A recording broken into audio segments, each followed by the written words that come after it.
Explore the vibrant arts and culture landscape of Michigan, a state with a thriving creative ecosystem that has birthed iconic movements like Motown and the Purple Rose Theater. Home to legendary musicians, writers, and artists, Michigan boasts a rich tapestry of cultural heritage known worldwide. Michigan Creates is a podcast series that will connect listeners with gifted artists and cultural institutions that are nurturing Michigan's vibrant creative landscape. This is Ara Topouzian, host of Michigan Creates. On today's episode of Michigan Creates, I have the pleasure of speaking with Elaine Sims and Laura Mettam, who are part of the team behind the Gifts of Art program at University of Michigan Medicine. This remarkable program is dedicated to transforming the hospital experience by promoting health and wellness for patients, visitors, faculty, staff, and learners, all through art. Join me now as I chat with Elaine and Laura about this wonderful program. Elaine, Laura, thank you for being on Michigan Creates today. I'm really interested to learn more about a very special program that you're offering through University of Michigan.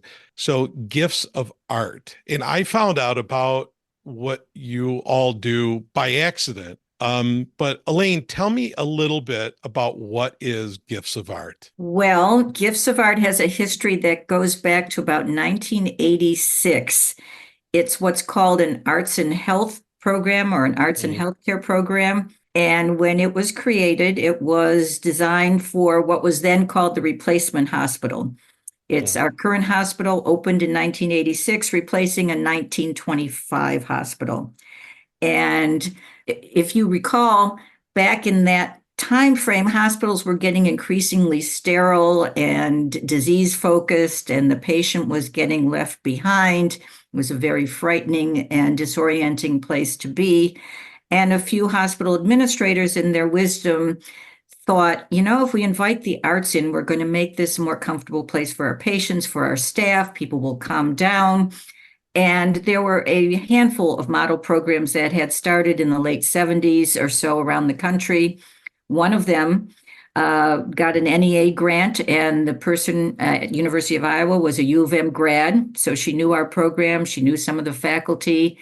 And really, it was that kind of sharing of this is what we've done, and faculty and leadership saying this is what we want to pilot and try here. And so on a 3-year pilot, how many years? 35 years later, here we are. And we began very, very modestly trying to improve what was called the environment of care, the environment that you and I as patients or as staff, and then learners and faculty, doctors would find themselves in. I used to say to people, the Michigan Medicine, we weren't called that at the time, is kind of like a Star Trek. It's kind of like a space pod. Because once you parked, once you got here, you really couldn't leave. Once you found a parking place, you weren't going anyplace else. This was, like a closed system in the middle of nowhere. And so we had to provide everything for our family, our community that was here. And the arts became a big part of it.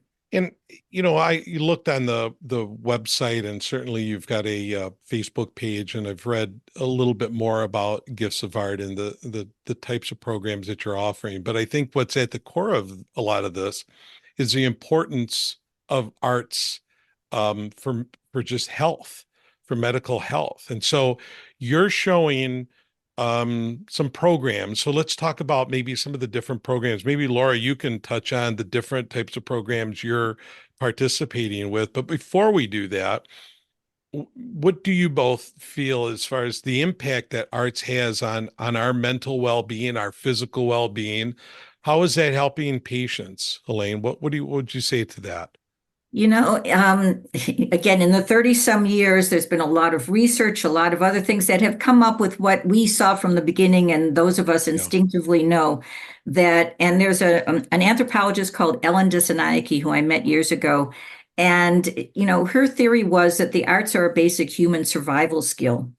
That the sound or rhythm of the mother's heartbeat, the sound of the mother's voice, the look and feel of your village, of the colors of, the surroundings that you live in, they all symbolize for you safety and security. Right. And, the arts are based off of that.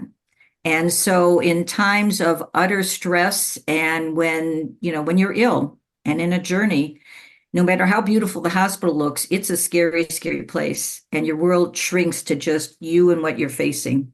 And and so the arts, it's like, your body, you know, you know that this is something you need. This is a lifeline. This helps you retain your identity, that sense of being who I am, in that moment, so that which helps you get through everything. It Right. calms you, the music, if it's something that has a memory of a time that you were safe and protected or young and safe. Laura may tell you we have coloring books, and the whole reason we started doing coloring books like in 2004 was that coloring reminds you of childhood. And most of us, thank God, were safe and happy Yeah. and protected in our childhood. So I hope that's a long-winded answer, but No, but I think it's we do hear patients literally yeah. say this: my healing began the day you walked into my room. And they say Yeah. that to the musicians that come and play live music at the bedside, the artist. We have, I don't know, Laura, what, hundreds, thousands of Yeah. stories.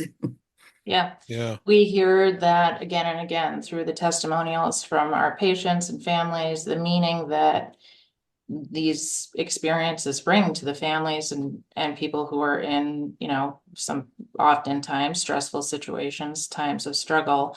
So Elaine touched on a couple of our programs. We have visual art exhibitions at the hospital. We have 9 different galleries and rotating shows that change out quarterly.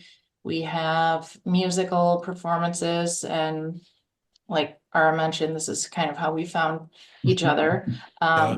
through some of our performances. So we do live performances in the hospital, but we also do just some streaming. And so we found a performance of yours from Carytown Concert House, which we've partnered with for many years. We have bedside programs, so we have musicians and artists who can bring kits directly to the patient's rooms. Story studio, art cart, which can change out the posters in patients' rooms. Friends meditation garden, all these different wonderful services. The orchestra. The orchestra, the life sciences orchestra, yes. Wow. That gives staff an opportunity to, be in a creative space. Yeah. And we actually did a survey early on with one of our orchestra members who was a psychiatrist on the stress level at the beginning of the semester or the year, and then after a year of playing music in the orchestra, and found that it was impactful. We had a significant difference in stress and feeling of connected. As a musician, I mean, you both have kind of touched on a few things that sort of come to mind in my past. I mean, yes, Laura, you're right. This is how we got connected was through the folks at Carytown and one of the past concerts that I did. But I've also performed some music at bedside for friends that not in a good situation. And I noticed how that just sort of made all the difference in the world to them. And then the coloring books, that sort of hits home to my family. My father, who had health problems, the coloring book was calming. And it really gave him something to do, but I think it also did remind him of his youth, and it also got him some focus and took some of the anxiety away. So I mean, I think it's excellent and really important, the services that you're offering.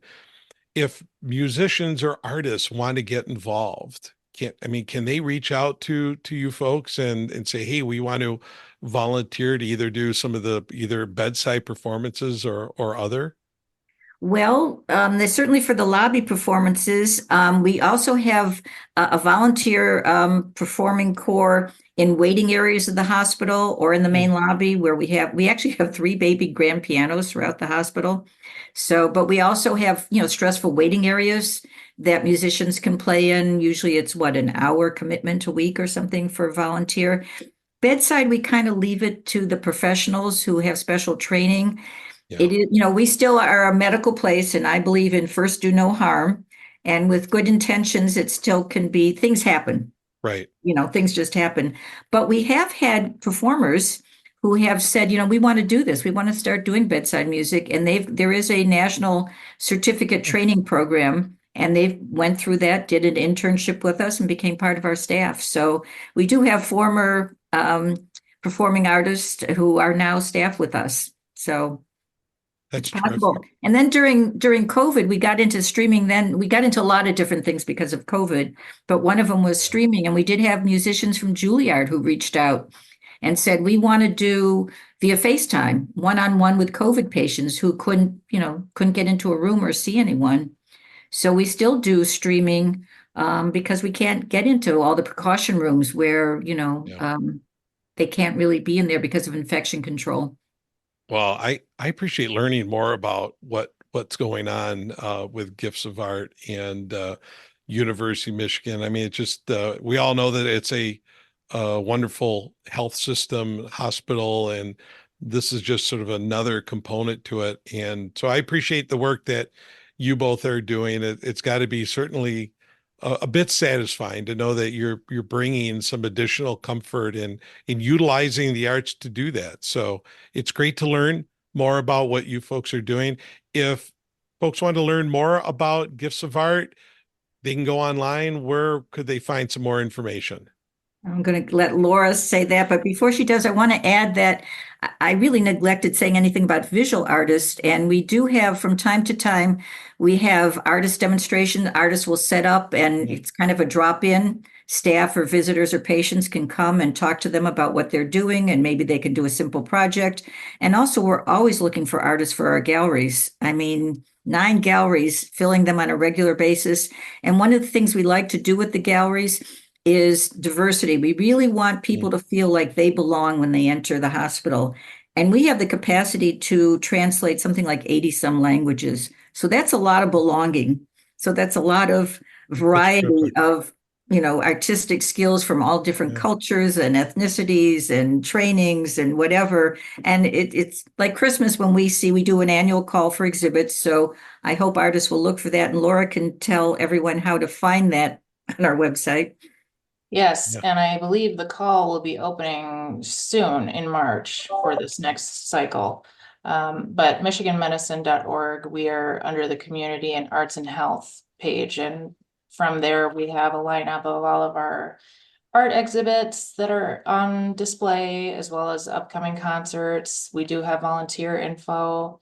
The next Life Sciences Orchestra concert, which is free and open to the public, at Hill Auditorium, is in May 16th.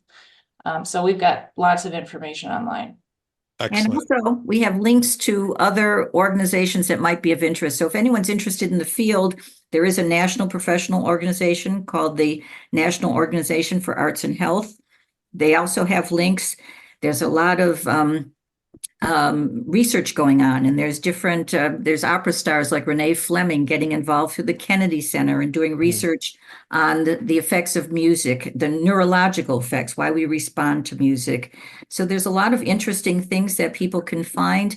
And one of the things that I'll mention, we haven't gotten into it here, but they do it in England, they do it in a few other countries, and they're starting to pilot it around the United States in key areas, is what's called social prescribing or arts prescribing. So physicians can actually write a script prescribing a visit to an art museum, taking a harmonica class, I don't know, a nature-based course, something like that, because, what the findings are, again, which we already knew, is that the arts are really critical to a healthy lifestyle and to good mental health and to all these things that keep us out of the hospital and keep us healthy. So that may be the next wave. Yeah, I mean, we're probably there for it. We're probably there for it. Well, Elaine, Laura, that's about all that we've got time for today. But I want to thank you both for, again, the work that you're doing and educating me a little bit about some of the programming and the work that you're doing at U of M. And thank you for being on the program today. Thank you. Our pleasure. Yes, thank you, Ara. Thanks for tuning in to another episode of Michigan Creates. We hope you've had fun diving into the creativity of our state. From Motown melodies to artisanal wonders, Michigan never fails to dazzle. But hey, the creativity doesn't stop here. Connect with us online, subscribe to our channel so you don't miss new episodes. Help us spread the word and also share your own artistic stories. So until next time, I'm Ara Topouzian, and I want you to keep those musical instruments in tune, keep those paintbrushes moving, and keep those cameras rolling. Remember, in Michigan, the only limit is your imagination. Stay creative.